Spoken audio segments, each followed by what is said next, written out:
दोस्तों, क्या आपने कभी सोचा है कि दुनिया के सबसे अमीर और सफल लोग जो अरबों की संपत्ति बनाते हैं आखिर कैसे सोचते हैं? उनकी मानसिकता क्या है जो उन्हें सामान्य लोगों से अलग करती है? Think like a billionaire mindset किताब हमें यही सिखाती है। यह किताब सिर्फ धन कमाने की बात नहीं करती, बल्कि यह एक ऐसी सोच, एक ऐसी मानसिकता की बात करती है जो आपको जीवन के हर क्षेत्र में असाधारण सफलता दिला सकती है।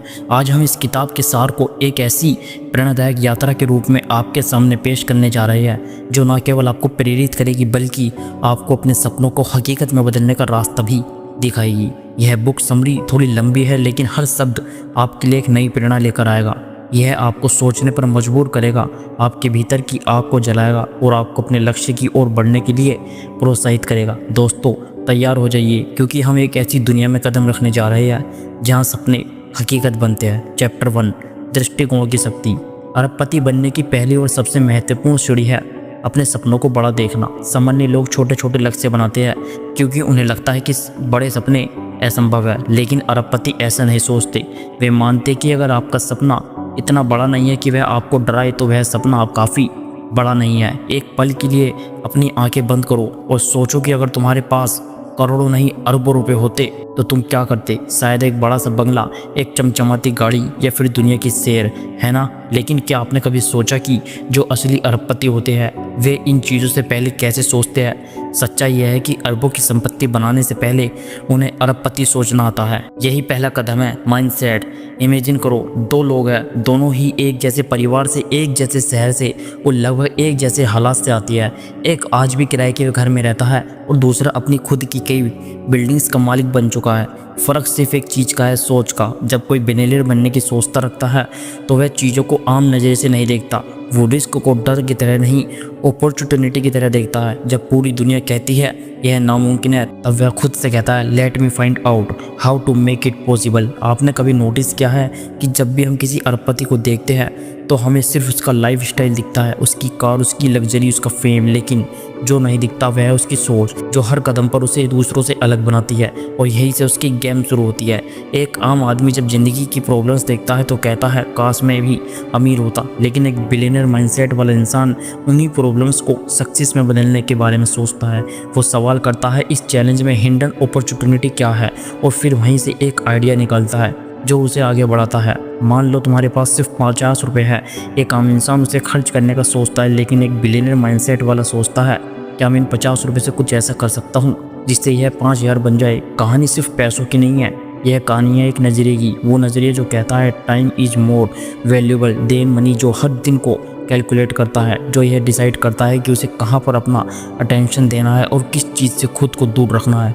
और यही फोकस, यही डिसिप्लिन उसे एक बिलियनर बनाता है। सोचो, जब स्टीव जॉब्स ने एप्पल की शुरुआत की, उसके पास लग्जरी नहीं थी, लेकिन उसकी सोच थी कि दुनिया की टेक्नोलॉजी को रेडिफाइन किया जा सकता है। जब एलन मस्क ने टेस्ला और स्पेसएक्स की शुरुआत की, लोग उसे पागल समझते थे, लेकिन उसके दिमाग में एक ब्लूप्रिंट था, ऐसा फ्यूचर जो औरों को दिख ही नहीं रहा था। यह लोग किसी और ग्रह से नहीं आए थे, लेकिन उनकी एक चीज़ ने उन्हें सबसे अलग बनाया, उनकी सोच, उनकी एबिलिटी ने। अब सवाल यह नहीं है कि आप बिलियनर बनेंगे या नहीं, असली सवाल यह है कि आप आज से वैसे सोचना शुरू कर सकते हो। हर सुबह जब आप उठते हो, क्या आप उसी रूटीन में खो जाते हो, या फिर खुद से यह सवाल करते हो आज मैं ऐसा क्या कर सकता हूँ जिससे मैं अपने गोल्स के एक कदम और करीब पहुँच जाऊँ। एक बिलियनर की तरह सोचने का मतलब यह नहीं है कि आपको अभी करोड़ों कमाने हैं। इसका मतलब है आपको अपनी ज़िंदगी को उसी सीरियसनेस से लेना है जैसे कि आप एक अरबों की कंपनी चला रहे हो। हर डिसीजन, हर रिलेशनशिप, हर हैबिट केयरफुली सोचना है, बिना एक्सक्यूज़ के, बिना डिस्ट्रैक्शंस। और सबसे खास बात, बिलियनर माइंडसेट वाले कभी कंफर्ट जोन में नहीं रहते। उन्हें ग्रोथ की भूख होती है। वे हमेशा नए आइडियाज़ एक्साइट करते हैं, और जब उन्हें कोई कहता है कि तुम यह नहीं कर सकते, वहीं से उनका मोटिवेशन शुरू होता है। अब आप खुद से पूछो, क्या आप तैयार हो सोच को अपनाने के लिए? क्या आप हर दिन को ऐसे जीने के लिए तैयार हो जैसे कि आपका टाइम प्राइसलेस है, जैसे कि आपके डिसीजंस किसी एम्पायर को बना सकते हैं? अगर हाँ, तो आप ऑलरेडी उस रास्ते पर हो जहां अरबों की वेल्थ पॉसिबिलिटी है। याद रखो, बिलियनर बनना पैसों से शुरू नहीं होता, यह सोच से शुरू होता है। तो आज से खुद से एक वादा करो कि जब आप सोचोगे ऑर्डिनरी नहीं, बिलियनरी की तरह। उदाहरण के लिए, एलन मस्क ने जब टेस्ला और स्पेसएक्स की शुरुआत की तो उनके सपने इतने बड़े थे कि लोग उन्हें पागल कहते थे। मंगल ग्रह पर मानव बस्ती बसाना, इलेक्ट्रिक कारों को मुख्य धार बनाना, ये सपने उस समय असंभव लगते थे। लेकिन मस्क ने बड़ा सोचा और आज उनकी कंपनी दुनिया बदल रही है। बड़ा सोचने का मतलब है अपने दिमाग को सीमाओं से मुक्त करना। जब आप बड़ा सोचते हो तो आपका दिमाग स्वतः ही उन रास्तों को खोजने लगता है जो आपको उस लक्ष्य तक ले जा सकता है। इसके लिए आपको अपने दिमाग को प्रशिक्षित करना होगा। हर दिन कुछ समय निकालें और सोचें कि आप अपने जीवन में क्या हासिल करना चाहते हैं। यह एक बड़ा व्यवसाय हो सकता है, एक सामाजिक बदलाव हो सकता है, या फिर एक विरासत हो सकती है जो दुनिया को प्रेरित करे। अपने सपनों को लेके उन्हें बार बार पढ़े और उन्हें और बड़ा करने की कोशिश करें। Chapter 2, your person apprentice. तुम्हारी ज़िंदगी में कभी कोई ऐसा इंसान आया है जिससे तुमने बिना किताबों के, बिना लेक्चर्स के कुछ ऐसा सीखा जो तुम्हें पूरी उम्र याद रहा? कभी किसी ने तुम्हें सिर्फ देखकर, अपने डिसीजन से, अपना काम के अंदाज से इनडायरेक्टली कुछ ऐसा सिखा दिया जो क्लासरूम में नहीं सिखाया जा सकता? यही होता है असली अप्रेंटिस बनना और बनाना। अब सोचो, अगर तुम्हें बिलियनर बनना है, क्या तुम अकेले ही सब कुछ सीख सकते हो? नहीं। हर बड़े इंसान के पीछे कोई ना कोई ऐसा होता है जिससे उसने सीखा होता है, चाहे वह किसी की सोच हो, किसी का डिसिप्लिन, या फिर उसका एजुकेशंस का तरीका। एक समय की बात है, न्यूयॉर्क की ठंडी सड़कों पर एक यंग लड़का रोज सुबह जल्दी उठकर न्यूज़पेपर बेचा करता था। लेकिन उसका ध्यान उस काम में नहीं था, उसका ध्यान उन बिल्डिंग्स पर था जिनके बाहर वो अखबार देता था। एक दिन उसने हिम्मत करके एक टॉल सूटेड आदमी से पूछ लिया, excuse me sir, can I ask how you become this successful? वो आदमी मुस्कुराया और सिर्फ इतना कहा, observe, learn, be useful and mostly stay close to people who have already done what you dream of doing. वहीं से उस लड़के ने अपने लिए एक नया रास्ता चुन लिया। वो अब सिर्फ पैसे कमाने के लिए काम नहीं कर रहा था, वह सीखने के लिए काम कर रहा था। हर इंस्ट्रक्शंस, हर छोटा काम उसके लिए एक लेसन बन गया। जब आप किसी सक्सेसफुल इंसान के पास काम करते हो तो सिर्फ पैसे नहीं मिलते, वहाँ आपको वह देखने और समझने को मिलता है जो कोई किताब नहीं सिखा सकती।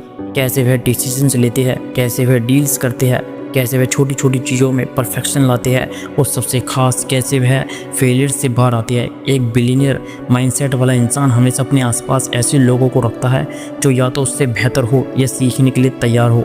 अगर तुम सच में कुछ बड़ा करना चाहते हो तो तुम्हें चाहिए कि तुम किसी ऐसे के नीचे काम करो जिसे देखकर तुम्हें लगे, yes I want to be like him और better than him same day. Apprentice बनने का मतलब सिर्फ काम सीखना नहीं है, इसका मतलब है खुद को उस माहौल में डाल देना जहाँ हर पल तुम्हारे दिमाग को चैलेंज मिले, जहाँ तुम्हें कंफर्ट जोन से बाहर निकलना पड़े, जहाँ तुम्हारा हर दिन, हर मिनट एक नई रियलिटी को टच करता हो। दिक्कत तब होती है जब लोग ईगो के चक्कर में सीखना छोड़ देते हैं। वह सोचते हैं कि मैं तो ऑलरेडी बहुत कुछ जानता हूँ, लेकिन सच्चाई यह है कि बिलियनर बनने वाले लोग हमेशा एक चीज़ पर बिलीव करते हैं, be as student forever. उन्होंने यह बात समझ ली होती है कि हर इंसान कुछ न कुछ सिखा सकता है, चाहे वह उनका असिस्टेंट हो या उनका कॉम्पिटिटर। अब एक और ज़रूरी सवाल, क्या आप अपनी ज़िंदगी में किसी ऐसे इंसान को देखते हो जिससे आप कुछ सीख सकते हो? अगर हाँ, तो क्या आपने उसके पास जाकर काम करने की कोशिश की है? क्या आप उसके पास रहने की, ऑब्जर्व करने की, उसकी लैंग्वेज और बॉडी लैंग्वेज को समझने की कोशिश कर रहे हो? क्योंकि कभी कभी नॉलेज किताबों में नहीं मिलती, वह किसी के प्रेजेंस में मिलती है। एक रियल लाइफ एग्जाम्पल, एक लड़का था जो कॉलेज ड्रॉप आउट था। उसने एक सक्सेसफुल बिजनेसमैन से पूछा, sir can I work for you for free? पहले तो लोग हंसे, लेकिन वो बिजनेसमैन मुस्कुराया और बोला, शो अब टुमारो। वो लड़का 2 साल तक उस आदमी के साथ काम करता रहा।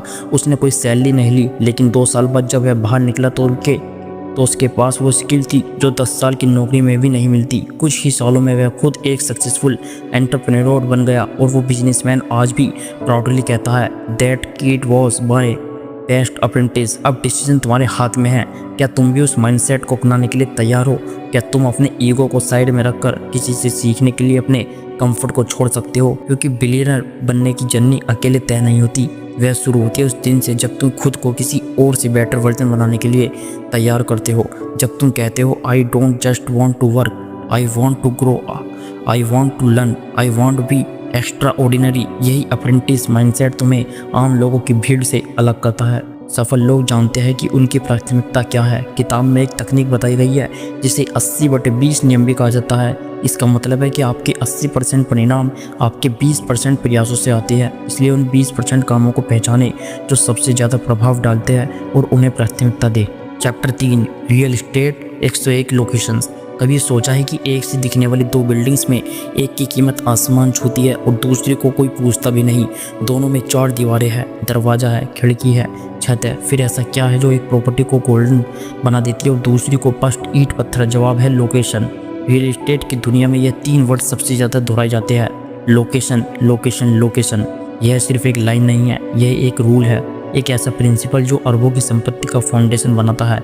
अब आप मान लो कि तुम्हारे पास 1 करोड़ रुपए है। एक जगह है जहाँ फ्लैट मिल रहा है 90 लाख में और दूसरी जगह जहाँ वही फ्लैट सिर्फ 60 लाख का है। अक्सर लोग सस्ता देखकर तुरंत डील पकड़ लेते हैं, लेकिन यही सबसे बड़ी गलती होती है, क्योंकि एक इंटेलिजेंट इन्वेस्टर प्राइस नहीं देखता, पोटेंशियल देखता है। इमेजिन करो मुंबई की एक पुरानी गली में एक छोटा सा 1 BHK फ्लैट है जिसकी खिड़की से सी फेसिंग व्यू दिखता है। वही फ्लैट अगर किसी भीड़ भाड़ वाले इंडस्ट्रियल एरिया में हो जहां आसपास शोर और ट्रैफिक ही ट्रैफिक है, तो क्या उसकी वैल्यू वही रहेगी? नहीं। क्यों? क्योंकि लोकेशन सिर्फ जगह नहीं होती, वह एक लाइफ स्टाइल होती है।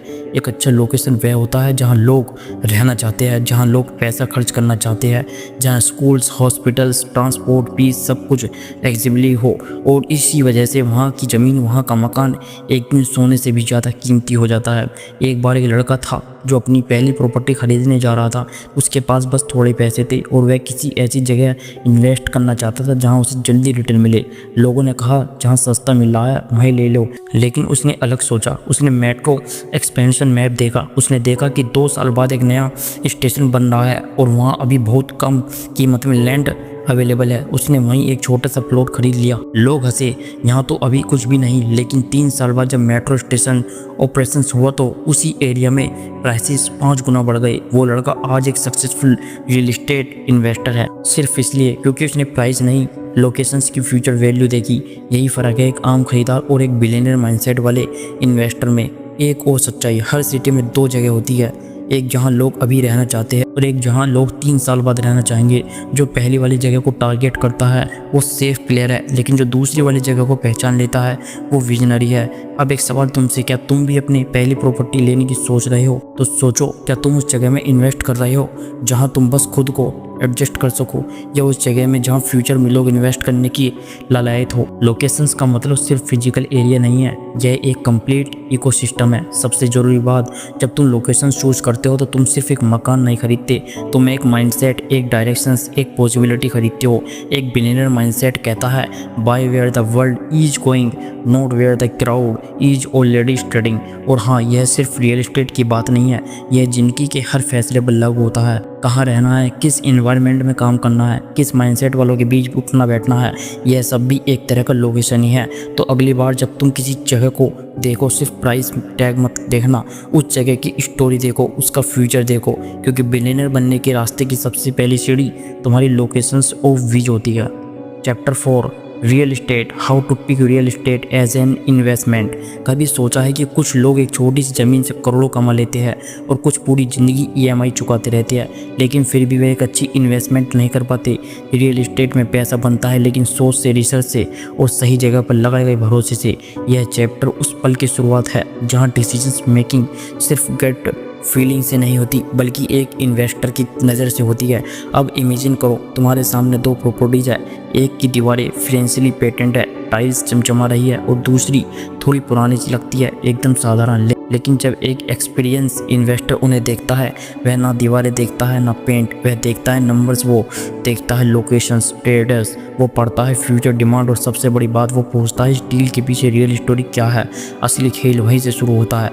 रियल एस्टेट खरीदना लॉटरी नहीं है, यह एक कैलकुलेटेड मूव है जो तब काम करता है जब तुम वो देखते हो जो औरों की नज़र से छूट जाता है। एक बार की बात है, एक 25 साल का लड़का जिसकी पहली नौकरी थी, उसने एक छोटी सी 1 BHK फ्लैट पर नज़र डाली। उसकी सैलरी बहुत ज़्यादा नहीं थी, लेकिन उसके दिमाग में एक सवाल घूमता रहता था, कैसे मैं अपनी इनकम को एसेट्स में बदल सकता हूँ। उसने उस एरिया को पॉपुलेशन ग्रोथ देखी, नियर बाई कॉलेजेस, आने वाली मेट्रो लाइन और रेंटल डिमांड को एनालाइज किया। लोगों ने कहा इतनी छोटी जगह में इन्वेस्ट क्यों कर रहा है, लेकिन उसने ध्यान नहीं दिया। 5 साल बाद वो फ्लैट न सिर्फ दुगने प्राइस पर बिका, बल्कि उसने 5 साल तक रेंट भी कमाया, और यहीं से उसकी इन्वेस्टमेंट जर्नी शुरू हुई।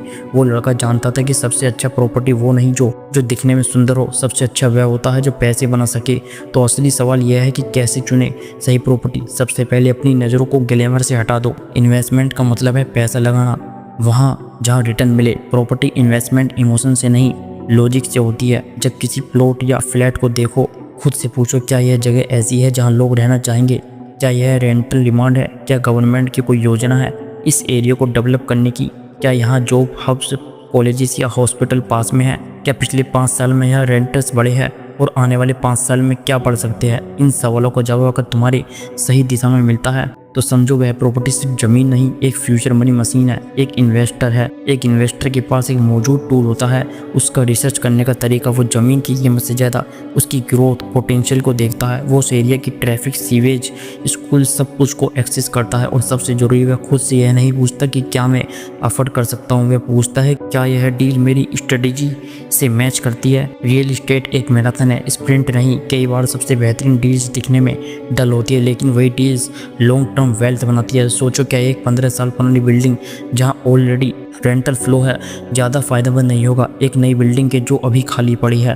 प्रॉब्लम यह है कि हम अक्सर इमोशंस हो जाते हैं। हमें वह घर चाहिए जो हमें फील गुड दे, लेकिन एक बिलियनर माइंडसेट कहता है फीलिंग्स नहीं फिगर्स देखो। इन्वेस्ट करने से पहले हमेशा एग्जिट स्ट्रेटजी सोचो, क्या मैं इसे रीसेल कर पाऊँगा, क्या इसका रेंट कंसिस्टेंट रहेगा, क्या मेंटेन मैनेजेबल है। और हाँ, एक और बड़ी बात, लीगल वेरिफिकेशंस। कोई प्रॉपर्टी कितनी भी अच्छी दिखे, अगर उसके डॉक्यूमेंट्स क्लियर नहीं है तो वह एक ट्रैप बन सकती है। तो जब अगली बार किसी एजेंट के फ्लैशी ऑफर पर टैप्टिंग फील हो, एक बार आंखें बंद करो और खुद से पूछो क्या मैं इस प्रॉपर्टी को एक बिजनेसमैन की तरह देख रहा हूँ या एक इमोशन बॉयर की तरह। क्योंकि प्रॉपर्टी वह सीढ़ी है जो तुम्हें फाइनेंशियल फ्रीडम की छत तक ले जा सकती है, लेकिन वह तभी जब हर स्टेप सोच समझ कर रखा जाए। तो अगली बार जब तुम इन्वेस्टमेंट की दुनिया में कदम रखो, याद रखना आप एक मकान नहीं एक फ्यूचर खरीद रहे हो। अरबपति लोग जोखिम लेने से नहीं डरते।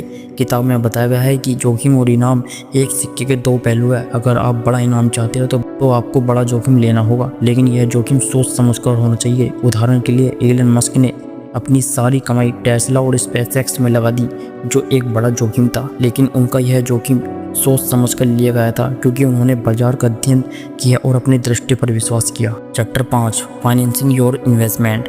क्या आप जानते हो कि दुनिया के सबसे अमीर लोगों में से ज़्यादातर ने अपने एम्पायर की शुरुआत अपने पैसों से नहीं बल्कि दूसरों के पैसों से की थी। सुनने में अजीब लगता है ना, लेकिन यही सबसे बड़ा सच है। रियल एस्टेट इन्वेस्टमेंट का पैसा आपको नहीं भी हो तो भी आप मालिक बन सकते हैं। अब जरा सोचिए, अगर आपके पास सिर्फ 7 लाख है लेकिन 1 करोड़ की प्रॉपर्टी आपकी नज़र में है, तो क्या आप वहीं रुक जाएंगे यह सोचकर कि मेरे पास पैसे नहीं है, या आप उस माइंडसेट से सोचेंगे जो पूछता है मुझे ये पैसे अरेंज कैसे करनी है। यही सोच एक आदमी को एक विजनरी इन्वेस्टर से अलग करती है। रियल एस्टेट का असली जादू लेवरेजिंग में छुपा है, यानी अपनी कमाई से ज़्यादा वैल्यू कंट्रोल करना, सही तरीके से फाइनेंस करना और दूसरे रिसोर्सेज को इस्तेमाल करके ओनरशिप लेना। कई लोग सोचते हैं कि लोन लेना एक बोझ है, लेकिन स्मार्ट इन्वेस्टर जानते हैं कि सही तरीके से लिया गया लोन एक एसेट को मल्टीपल बना सकता है। मान लो एक लड़का है जो नौकरी करता है और हर महीने 20,000 रुपये बचाता है। वह साल तक सेविंग करता है ताकि एक घर खरीद सके, लेकिन वही दूसरे लड़का वही सैलरी में अपनी प्रोफाइल, सिविल स्कोर और डॉक्यूमेंटेंस सही रखता है और बैंक से लोन लेकर अपनी पहली प्रॉपर्टी ले लेता है। अब फ़र्क देखो, पहला लड़का 5 साल बाद शायद पहला घर खरीदेगा और दूसरा लड़का 5 साल तक रेंट कमाता रहेगा और उसी रेंट से EMI भरता रहेगा। स्मार्ट फाइनेंसिंग का मतलब यह नहीं कि बस लोन लेना है, इसका मतलब है अपने पास जो अवेलेबल है उसका बेस्ट इस्तेमाल करना। लोन लेते वक्त कुछ चीज़ें क्रिटिकल होती है, कितना डाउन पेमेंट देना है, EMI आपकी मंथली इनकम का कितना हिस्सा है, क्या आपके पास इमरजेंसी के लिए बैकअप है, क्या उस प्रॉपर्टी से रेंटल इनकम आ सकती है जो आपकी EMI को कवर करे। एक रियल इन्वेस्टर कभी लोन को डर की नज़र से नहीं देखता, वो उसे एक टूल की तरह यूज़ करता है, एक ऐसा टूल जो उसे वेल्थ की ओर ले जाता है।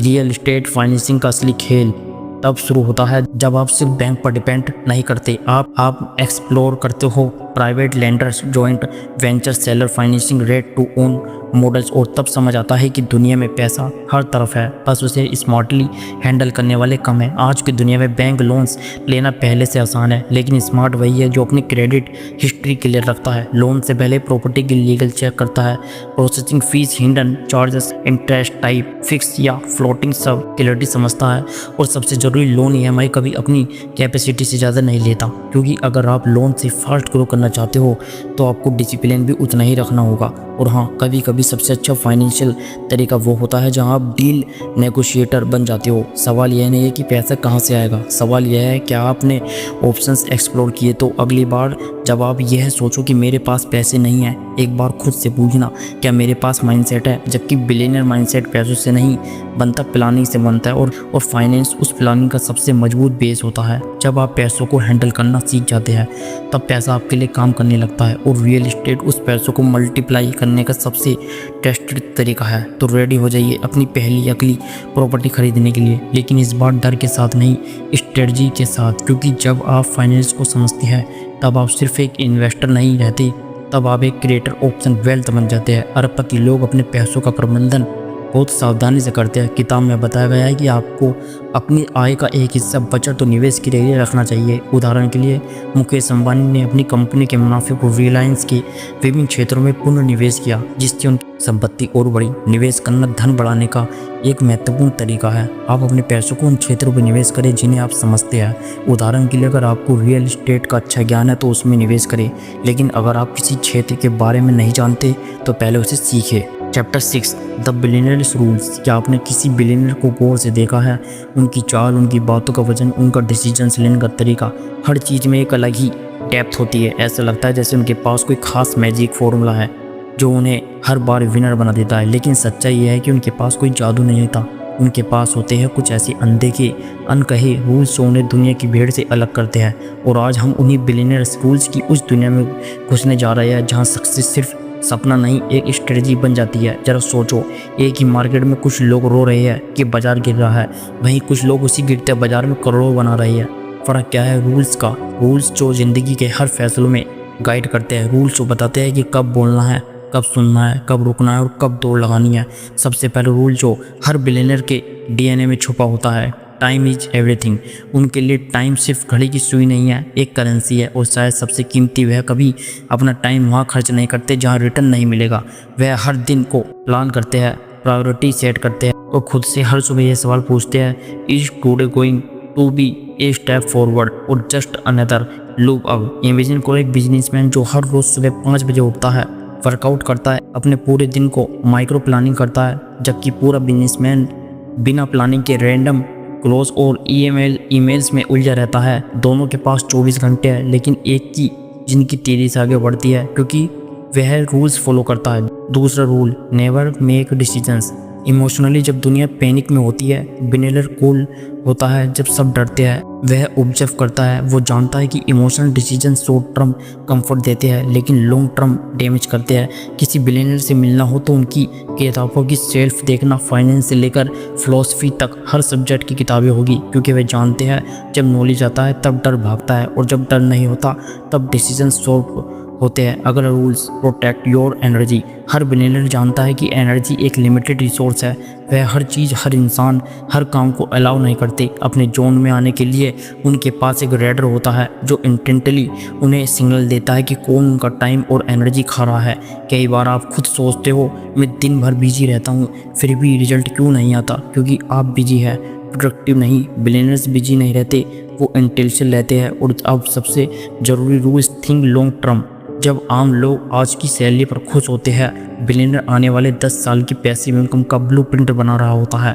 वो खुद से हर बार पूछता है, will this decisions compound over time? अगर आंसर यस है तो वह उस पर कमिटमेंट करता है। एक आदमी ने एक बार ज़मीन खरीदी, सबने कहा पागल हो गया है, लेकिन उसे पता था कि वहाँ एक एयरपोर्ट बनने वाला है। 10 साल बाद वो ज़मीन गोल्ड बन गई क्योंकि उसने शॉर्ट टर्म व्यूज को इग्नोर किया और लॉन्ग टर्म पोटेंशियल को चुना। बिलियनर्स के रूल्स फिलेसी नहीं होते, वो इंस्टाग्राम कैप्शंस नहीं, एक्शंस प्लान्स होते हैं। वो कहने के लिए नहीं होते, जीने के लिए होते हैं। अब सवाल यह नहीं है कि क्या आपके पास करोड़ों है या नहीं, सवाल यह है कि क्या आप वैसे सोचते हो, वैसे डिसीजंस लेते हो, वैसे रूल्स फॉलो करते हो जैसे वे करते हैं। क्योंकि बिलियनर बनना बैंक बैलेंस से नहीं, माइंडसेट से शुरू होता है। अब जब यह सफ़र अपने आखिरी मोड़ पर है, एक सवाल उठता है, क्या तुम तैयार हो अब उस सोच के साथ बाहर निकलने के लिए जो दुनिया को बदल सकती है? तुमने अब तक जाना कि बिलियनर बनने का रास्ता पैसों से नहीं, सोच से शुरू होता है।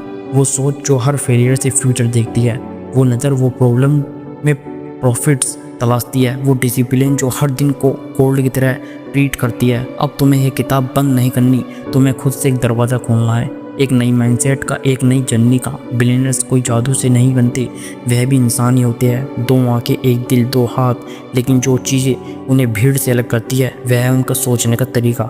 जब दुनिया सिर्फ कंफर्ट ढूंढ रही होती है, वह डिस्कम्फर्ट में ग्रोथ ढूंढते हैं। जब लोग वीकेंड का इंतजार करते हैं, वह मंडे को मिशन समझते हैं। जब सब कंपैरिजंस में उलझे होते हैं, वे अपने विजन में डूबे होते हैं। अब तुम में से कोई यह नहीं पूछेगा कि तुम्हारे पास कितना पैसा है, सवाल यह होगा कि क्या तुम्हारे पास वह सोच है जो एक एम्पायर खड़ा कर सके। क्या तुम टाइम को एक इन्वेस्टर की तरह ट्रीट कर रहे हो? क्या तुम अपनी एनर्जी उन जगहों पर खर्च कर रहे हो जो तुम्हें 10 एक्स्ट्रा रिटर्न दे सकती है? क्या तुम ऐसे डिसीजंस ले रहे हो जो आने वाली 5 सालों में कंपाउंडिंग रिजल्ट देंगे? क्योंकि बिलियनर माइंडसेट सिर्फ बिल्डिंग्स, बैंकर्स और बिग डील्स तक सीमित नहीं है। यह एक एटीट्यूड है जो हर छोटे काम को बड़ी सीरियसनेस से करता है। यह एक बिलीफ है जो कहता है मैं बोर्ड रीच नहीं था, लेकिन मैं डाई रीच जरूर बनूंगा। सोच से, मेहनत से और स्टडी से। इस किताब का अंत तुम्हारे अंदर की बिलियनर थिंक का शुरुआत है। अब तुम्हें प्लान बनाना है, एक्शन स्टेटअप्स तैयार करने हैं, डिस्ट्रैक्शन को काटना है और उस आवाज़ को सुनना है जो रोज़ अंदर से कहती है तू इससे कहीं ज़्यादा कर सकता है। अब तुम जान चुके हो सोचना अगर है तो एक बिलियनर की तरह सोचो। और अब अगर तुम यहाँ तक पहुँचे हो तो एक बात साफ है, तुम सिर्फ सुनने नहीं कुछ बड़ा करने आए हो। तुम उन लोगों में से हो जो भीड़ में नहीं खोना चाहते बल्कि अपनी पहचान बनाना चाहते हो। इस वीडियो का हर लफ्ज, हर लाइन तुम्हें उसी सोच के करीब ले जाने के लिए थी जिस सोच ने दुनिया के सबसे ऑर्डिनरी लोगों को एक्स्ट्रा ऑर्डिनरी बिलियनर बना दिया। थिंक लाइक ए बिलियनर सिर्फ एक किताब नहीं है, यह एक जीवन शैली है।